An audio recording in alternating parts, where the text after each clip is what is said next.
Infinix literally कुछ कर तो रहा है मार्केट में।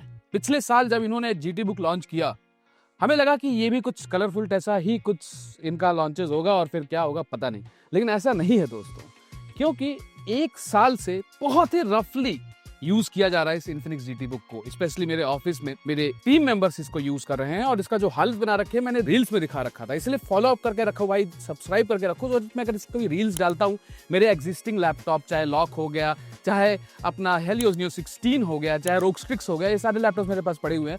कुछ भी प्रॉब्लम्स होता है, कुछ भी अप एंड डाउन होता है तो मैं पोस्ट करते रहता हूँ। पर आज हम इन्फिनिक्स GT Book के बारे में बात करेंगे, जिसमें मेरा एक साल का एक्सपीरियंस कैसा रहा और एक साल तक अगर इसको बहुत ही रफ कंडीशन में यूज किया जाए तो इसका क्या हालत हो सकता है।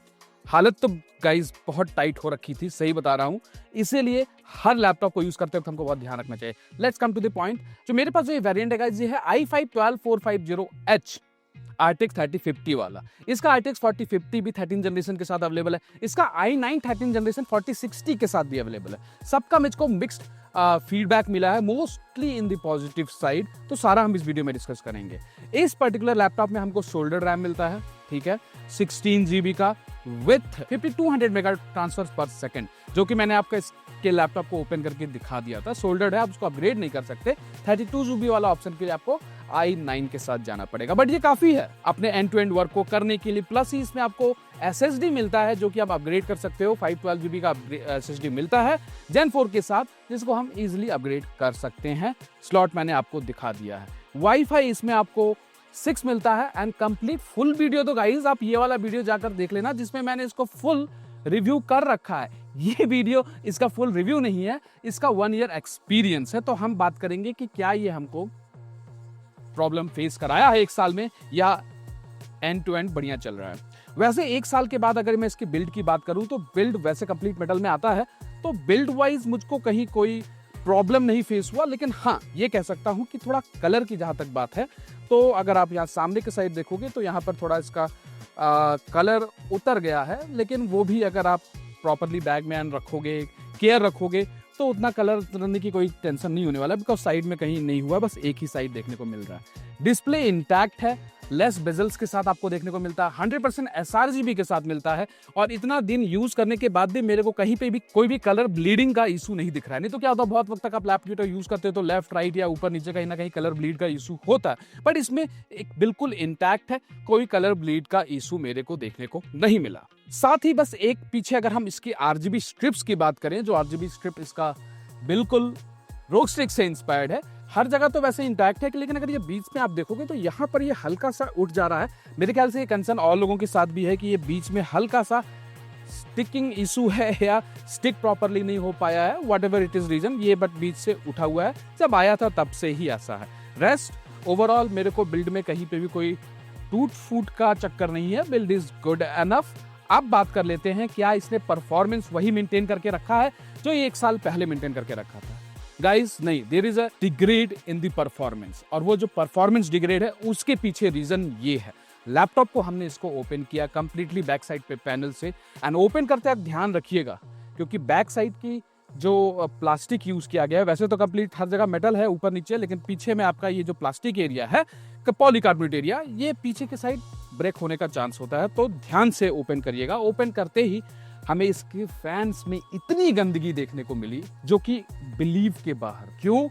क्योंकि हमने प्रॉपरली इसको इस्तेमाल नहीं किया। टाइमली क्लीनिंग कह लो, या इस पर हम एटलीस्ट जो हम कूलिंग पैड की बात करते हैं ना, नॉर्मल स्टैंड इज ओके, लेकिन कूलिंग पैड का बहुत इंपॉर्टेंस होता है, क्योंकि वो गंदगी को एग्जैक्टली इतना आसानी से इस पर एक्यूमुलेट नहीं होने देता है। जितना इसमें ये बाल, ये फैंस में इतनी गंदगी हो रखी है, इससे काफी इम्पैक्ट पड़ रहा था इसके परफॉर्मेंस पर। और इम्पैक्ट क्या था एग्जैक्टली, जो हम गेम खेलते हैं उस वक्त जो TGP पुश होना चाहिए था वो 30-35 के ऊपर ही नहीं जा रहा था, और ना FPS हमको देखने को मिल रहा था। तो ये क्या लैपटॉप का प्रॉब्लम है या हमारी गलती है? We can say it's a mix of both. एक साल में इतनी गंदगी ये कैसे एक्यूमुलेट कर लिया कि इसका परफॉर्मेंस डाउन हो गया? वो होना नहीं चाहिए था, लेकिन गंदगी एक्यूमुलेट होने का डिफरेंट रीजन हो सकता है। मैं पर्सनली अगर घर में लैपटॉप यूज कर रहा हूँ इन अ क्लोज्ड एनवायरनमेंट, तो उतनी गंदगी नहीं एक्यूमुलेट करेगा, लेकिन ऑफिस स्पेस में यूज हो रहा है, टीम मेंबर्स यूज कर रहे हैं, डिफरेंट टीम मेंबर्स यूज कर रहे हैं, रफली यूज कर रहे हैं, तो उस केस में गंदगी ज्यादा कैच कर सकता है। लेकिन क्योंकि ये गेमिंग लैपटॉप है, प्रोडक्टिविटी लैपटॉप है, हाई परफॉर्मेंस लैपटॉप है, उस केस में हमको बेटर ये रहता है कि हम इस पर स्टैंड यूज करें, कूलिंग पैड यूज करें एंड प्रॉपरली टेक केयर करें, टाइमली क्लीन भी करें। ठीक है, वैसे जो नॉर्मल लेवल सर्विसिंग है वो तो मैंने खुद ही कर लिया, लेकिन अगर आप thermal pipes and all open करना चाहते हो तो वो भाई मैं कहूँगा आप सर्विस सेंटर से ही करवाओ, क्योंकि मैंने भी इसमें एक्सटेंडेड वारंटी ले रखा था, तो अगर कुछ प्रॉब्लम होता तो मैं वहाँ चेकआउट करवा देता। रेस्ट, चलो थोड़ा इसका परफॉर्मेंस बेंचमार्क देख लेते हैं। परफॉर्मेंस बेंचमार्क आज से काफी वक्त पहले भी इसने सिनेबेंच R23 का जब मैंने 1 साल पहले निकाला था तो 9000 के अराउंड निकला था। अब इसमें गंदगी होने के बाद भी, फैंस एंड ऑल थर्मल्स अच्छा नहीं होने के बाद भी इसने 8000 का स्कोर निकाल कर लाया सिनेबेंच R23, और सिंगल स्कोर भी 1500 के अराउंड निकाला। लेकिन क्लीनिंग के बाद इसका परफॉर्मेंस बेटर हो गया, लेकिन इसने इस कंडीशन में भी बिल्कुल लैग या हैंग का इशू नहीं दिखाया। गर्म थोड़ा होता था लेकिन लैग और हैंग नहीं हुआ लैपटॉप कहीं पे भी। PC Mark 10 का स्कोर इसने बढ़िया निकाल कर दिखाया, जो कि 5000 प्लस निकल कर आया। 3D Mark 10 का भी स्कोर इसने 4600 प्लस निकाला, जो कि 1 साल वाले पहले जो स्कोर था वही स्कोर मैच हो रहा है। गाइस, ये स्कोर निकालने के लिए हम जो बैकग्राउंड में फालतू के एप्लीकेशन होते हैं उनको क्लोज कर देते हैं, तभी हम स्कोर को मैच करा पाते हैं। अगर इसमें फालतू के एप्लीकेशन बहुत इंस्टॉल होते हैं तो वो मैच स्कोर नहीं निकाल कर लाता है, जो आप लोगों का कंसर्न होता है कि भैया मेरा वो स्कोर क्यों निकल के नहीं आ रहा जो आपका निकल कर आता है। बिकॉज हम काफ़ी सिस्टम में स्टेबिलिटी, कॉम्पैटिबिलिटी को ध्यान रखते हुए फालतू के ऐप्स को हटाते हैं और फिर सिस्टम के मैक्सिमम परफॉर्मेंस को चेक कर कर आपको बताते हैं। साथ ही इसमें जो अपना एप्लीकेशन है, कौन सा, कंट्रोल सेंटर का जो एप्लीकेशन है, ये बहुत लोगों ने कहा कि रीस्टार्ट करने के बाद उड़ गया। और इन्फिनिक्स भाई को मैंने कितना बोला कि भैया इस पर्टिकुलर एप्लीकेशन को अपने वेबसाइट पर डाल दीजिए, लेकिन इन्फिनिक्स को अपने ही मस्ती में है, उनका लैपटॉप बिक रहा है, उनको कोई दिक्कत नहीं है, उन्होंने सॉफ्टवेयर अपने सर्वर पर नहीं डाला। लेकिन हम आप लोगों के लिए ये सॉफ्टवेयर अपने इस डिस्क्रिप्शन में इंक्लूड कर देंगे, जहां पर आप जाकर शेयर पॉइंट से इस एप्लीकेशन को डाउनलोड कर सकते हो अगर आपके पास ये एप्लीकेशन नहीं है, जो कि कंट्रोल सेंटर का एप्लीकेशन है। सिंपल है लेकिन काफी ब्यूटीफुल लुकिंग एप्लीकेशन है। चलो एक बार एप्लीकेशन गो थ्रू कर लेते हैं, फायदा क्या है इसमें। देखो, ऑफिस मोड जिसपे हमने बैटरी चेक कर रखा है इसका, और बैटरी परफॉर्मेंस मेरे को लिटरली डाउट में रख दिया कि 1 साल बाद भी बैटरी इसका बेटर कैसे परफॉर्म कर रहा है। कितना कर रहा है मैं आगे बताऊंगा। इसका मतलब इन्होंने मैक्सिमम चार्जिंग यूज करके ही लैपटॉप को यूज किया, ज्यादा बैटरी में यूज नहीं हुआ है ये लैपटॉप, तो इसका बैटरी का लाइफ साइकिल उतना खराब नहीं हुआ है, जिसके कारण आज भी अच्छा बैटरी बैकअप दे रहा है।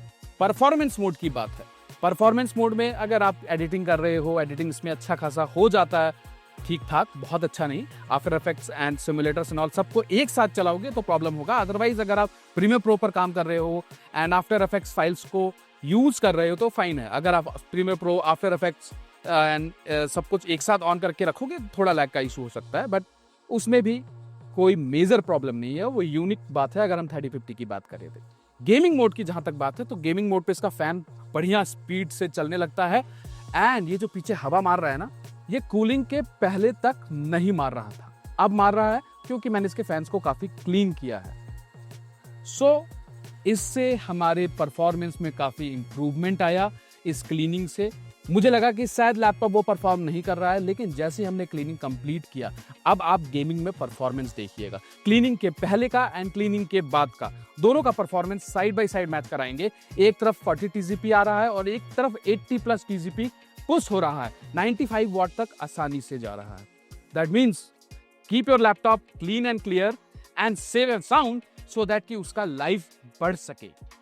कोई भी लैपटॉप को आप 1 साल में भी खराब कर सकते हो और लाइफ टाइम भी यूज कर सकते हो अगर उसको प्रॉपरली मेंटेन किया जाए, until and unless वो आइसोलेट ना हो जाए। चलो RDR 2 से हम चेक कर देखते हैं। लेफ्ट साइड में आप देख सकते हो क्लीनिंग के पहले सिस्टम की वाट लगी पड़ी थी, 39 TGP से ऊपर ही नहीं जा रहा था, और FPS भी कितना डाउन जा रहा है, जबकि रैम ज्यादा यूटिलाइज करना पड़ रहा है सिस्टम को।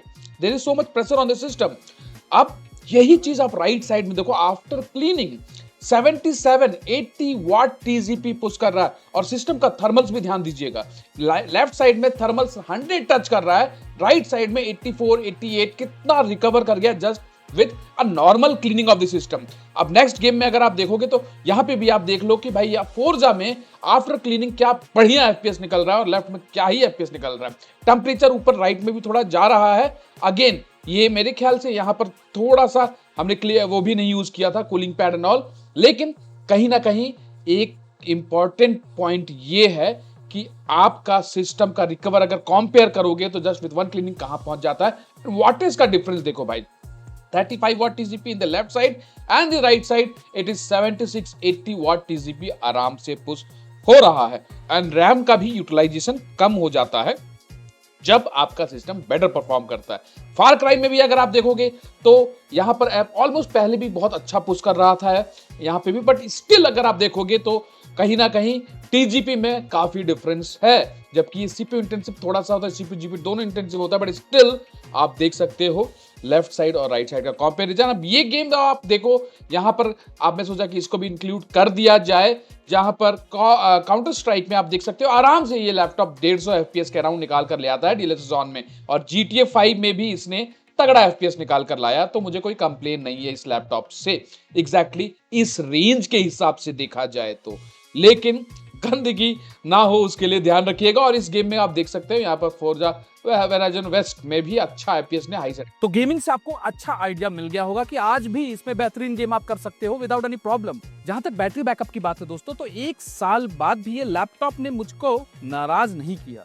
जो परफॉर्मेंस था इसका बैटरी बैकअप का आज भी वो बढ़िया निकाल कर आया। मतलब लोगों ने एटलीस्ट इसको हमेशा चार्ज करके रखा है, चार्जिंग पर यूज किया है, बैटरी पर कम यूज किया, जिससे इसका बैटरी का लाइफ साइकिल मेंटेन रहा। हमने इसको इसके साथ जो आपको जो ये पावर ब्रेक मिलता है ये भी काफी बेहतरीन अच्छे खासे वॉटेज का मिलता है, more than 160 watt I think so watt our.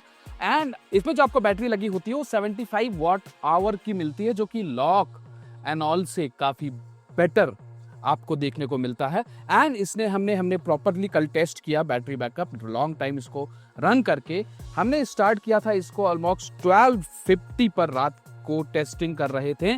Side में बहुत से एप्लीकेशंस चला दिए, यूट्यूब के एप्लीकेशंस चला दिए, और इसको हमने इको मोड ऑफिस मोड पर रखा था।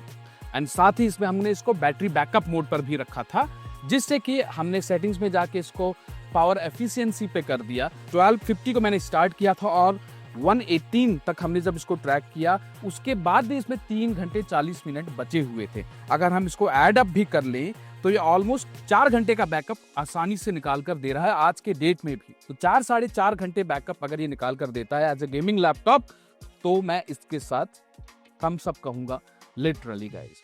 क्या ये लैपटॉप हम आज ले सकते हैं? अगर आपका बजट, सही बता रहा हूँ, 55,000 रुपीज या एक बजट सेगमेंट लैपटॉप में लेना चाहते हो, 3050 लेना चाहते हो, i5 12th जनरेशन 12450H के साथ जाना चाहते हो, इसके परफॉर्मेंस के साथ खुश हो, लैपटॉप लाइट वेट है, बिल्ड अच्छा है, डिस्प्ले 100% sRGB है, अच्छा नेट्स मिलता है, OTT वॉचिंग एक्सपीरियंस आपको इसमें अच्छा मिलता है, साथ ही अपने कितने भी मार्केट में इसके जो कॉम्पिटिटर्स हैं उनसे अगर टक्कर लिया जाए तो उनसे काफी बजट प्राइस में देखने को मिलता है। और विद अ मेटल बिल्ड मुझे 1 साल बाद भी इससे फिलहाल कोई शिकायत नहीं है। एक दो जो शिकायत है वो मैं आपको बता देता हूँ। ये पीछे जो ये इसका RGB है, RGB स्ट्रिप को प्रॉपरली स्टिक करके रखना चाहिए, ऐसे निकलेगा तो हो सकता है किसी और को कोई और दिक्कत आए। अगर आप कलर की बात करते हो तो ये जो कलर यूज किया गया है इसका क्वालिटी थोड़ा इंप्रूव किया जाए, जिससे कि लॉन्ग टाइम में थोड़ा कलर फेड एंड ऑल ना हो जाए, ठीक है। साथ ही जो गंदगी इसके फैंस आसानी से कैप्चर कर ले रहे हैं, शायद उस पर थोड़ा वर्क किया जा सकता है कि फैंस इजीली क्लीन रहे थोड़ा, इतना 1 साल के अंदर इतनी गंदगी ना हो जाए। That can be a person to person, it can differ, but उस पर भी थोड़ा ध्यान दिया जा सकता है। रेस्ट जहां तक परफॉर्मेंस की बात है, इसने 1 साल बाद भी मेरे को कोई भी खास तकलीफ नहीं दिया।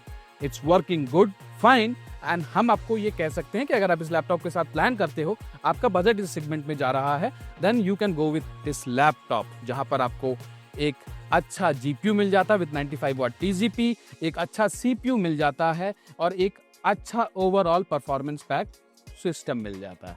आई होप आपको ये 1 साल का एक्सपीरियंस वीडियो पसंद आया होगा गाइज। इसको बनाने के लिए, लैपटॉप को अरेंज करने के लिए, अपने टीम मेंबर से मंगवाने के लिए और उनका काम रोकने के बाद आप लोगों के लिए ये रिव्यू 1 ईयर एक्सपीरियंस लाने के लिए, it was not easy guys. So guys इसी बात पर सब्सक्राइब कर लीजिएगा, बेल आइकन दबा लीजिएगा। एंड नेक्स्ट अपकमिंग वीडियो में हमारा लॉक का i5 13450HX RTX 4050 का रिव्यू आने वाला है एंड जल्दी 5000 सीरीज का भी रिव्यू आने वाला है। तो उसी बात पर सब्सक्राइब करना मत भूलिएगा दोस्त। देन वीडियो को लाइक पक्का करके जाइएगा। चलिए मिलते हैं नेक्स्ट अपकमिंग वीडियो में किसी और रिव्यू के साथ।